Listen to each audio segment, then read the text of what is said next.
Let's try and figure out together who you're going to write from in the point of view of your book, and if that is just one person or multiple people. Hi, I'm Hananya Leclerc. I am a multi-genre writer who shares tips and tricks and talks about her life. Now, without further ado, let's get into the video.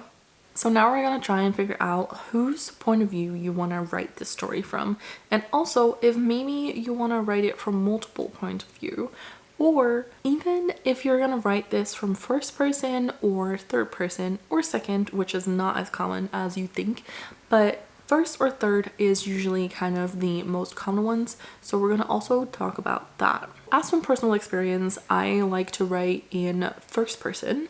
I don't know why, it just clicks more in my head. I kind of try and transport myself into the point of view I'm writing and then write from their perspective. And that is kind of how I usually write my books. I have in the past tried writing third person, but that was a little bit more difficult for me. In a way, it's nice to pick third person because third person is really going to kind of give you the freedom of maybe also inserting some things that you might not be able to with first person. So first person is really from one person's perspective, right? First person is really only going to mention the things that this person can see. So you can't mention anything else that might affect the story or might be something that someone else thinks or might be something that someone else knows. Like, you can't mention that because we're writing from this person's perspective. And as a first person perspective, you can only really write what this person sees, what this person experiences, what this person is feeling. And that is what you're kind of limited to in a first person perspective. Now, if you move to like a third person perspective, you can include like a little bit more. You can also include, maybe if you want to go for like kind of an omniscient, I don't know how to pronounce that word. If you kind of want to go for like the storyteller vibe in third person, you can have someone tell the story to you about these people, and you might include little snippets of like, little did this person know that the direction they're going in is actually the wrong one. But that can be something like in a way of storytelling that you can do in third person, which I don't think you could really do as much in first person, unless maybe you write first person past tense. What I mean with that last comment is that if you are writing your point of view in a present or past tense, might also affect how you write a story. So if it's past tense and it's someone telling the story of their life in a it has already happened kind of way, then you might be able to sneak into things of, I did this, little did I know that this was not going to work out. But we'll get to that later. That can be kind of a way that you tell your story if you do a kind of looking back on your life kind of way of storytelling in first person. So you still might be able to include that, but with third person you kind of have the ability to do that for multiple people, or also kind of have a little bit more of a outside perspective and an outside view instead of having it only through one person's eyes. So I might not as a person notice how other people are behaving or how other people are shifting on their legs, or like how other people are kind of having these non-verbal communication things. I might notice some, but I might not notice everything. Whereas with a third person kind of perspective, you have more of a way to implement that, so you can go further away from your character and kind of see them as a person standing in front of you, and you can describe a lot more around and not have to focus on what this person sees. So if I write this from first person, we're really kind of limited to this, whereas a third person is like everything surrounding it as well. So I feel with choosing your first or third person is really personal, and it's personal preference in how you write and kind of your writing style. For me, third person is not really how I typically write my stories. I don't know how to really do that well, and I feel with a first person I can really kind of more so feel the feelings and have like the internal stuff, and that's something that I enjoy more. So picking first or third is really kind of a personal preference, and if you're unsure of what to pick, I would suggest potentially writing out kind of a scene in first person and doing the same scene in third person and see what feels more naturally to you and kind of what flows better in your head, in your writing, and kind of see what works best for me. Now you might be thinking, yeah, great, now I know if I should write first or third, but who do I even write from? Like, what perspective do I pick as my main perspective? And do I pick one or do I pick multiple? I have multiple people, I want to write from all of their perspectives. I got you. So this is also kind of personal preference, but the way that I decide who gets a point of view is kind of who is going to make sense for me to tell this story from, like whose perspective is going to make sense for me to tell this from. A lot of times the protagonist is a perspective that people write from because they are the person that is going to go through the transformation, that's going to have the biggest change, and that's going to really kind of affect how the story is going to go. And it's usually one person that is the main protagonist, and that is going to have the biggest transformation, the biggest arc, like all of that. So that is someone that we see a lot as a point of view when books are being written. Now, that does not say that you can't write from other people's perspectives as well, or even skip your protagonist and write from a different perspective altogether. It is something that you can do. I don't know if that is the way that you want to do it. But for example, what you could do is write the story in a first person past tense from the antagonist's point of view. That could be a very interesting take on like how you tell the story. So you could have the antagonist kind of look back on their life and being like, yeah, I was trying to get in the way of this person and I still think that that was like the right decision. Or maybe they reflect and they're like, yeah, it really wasn't the right decision to go against this person, but that's what I did and that's what I thought at the time was a good idea. And you can have kind of the antagonist be the person that you write from if that is something that you wanted to do. But mostly the protagonist is going to be kind of the person that you write from.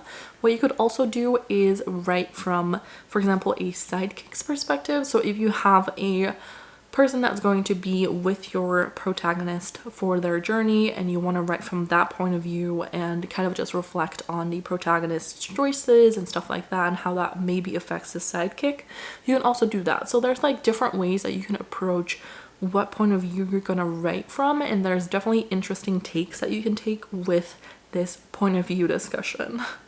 Now you might think to yourself, but what if I want to write multiple points of view? Then my question is going to be, who do you really need to tell the story? As in, what point of view is really absolutely necessary to get your story across?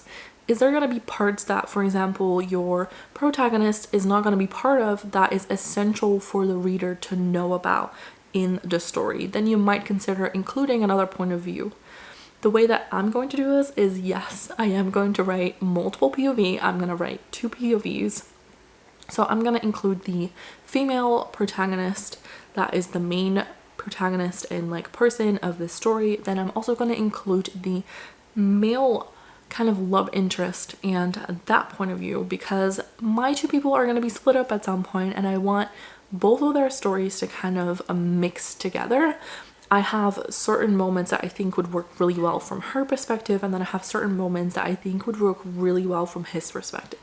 So that is why I'm choosing to do multiple POV, just to give kind of a better insight into who these people are. And I'm going to be writing from first person perspective, so we're really going to see kind of who my main love interest is and also who my female character is going to be, and kind of how these 2 differ, how these 2 approach situations in a different way, how these 2 have different kind of thoughts, and how they might come up with different ways that they can be together. In the end, it really comes down to personal preference, if I'm being completely honest.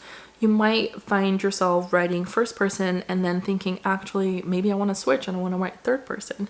You may find yourself writing in a certain way and then thinking, okay, well, I'm going to have to change all of this. It happens. It has also definitely happened to me. As I was writing Project Sky, which is a project that I've talked about on my channel before, I wrote it originally in third person. And I didn't necessarily feel like it was flowing, like it was doing fine. I got over 50,000 words into the book and I thought, something is missing. There was a part where I came down to where I was like, this can't be written from her perspective, and I'm writing third person but kind of limit it so that it really follows my main character and it doesn't follow other people. So how do I make sure that I tell all the parts that she might not be involved in, but still get the story across. And that was something that was really kind of messing me up towards the kind of ending, and not necessarily like ending, but I was 50,000 words in, if not more, and I felt like there were parts that I just didn't know how to write because it was from kind of a limited third person view surrounding her, and there were other moments that didn't involve her, and that was parts of the story that I needed.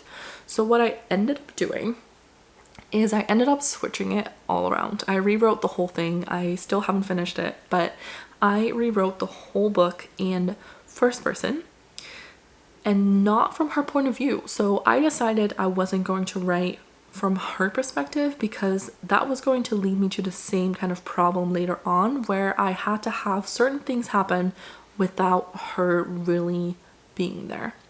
So I decided I was going to write from other people's perspectives that were going to be involved with her, that were going to be surrounding her, and not necessarily be her. So I have a protagonist that my story is about, but I'm not actually writing from her perspective.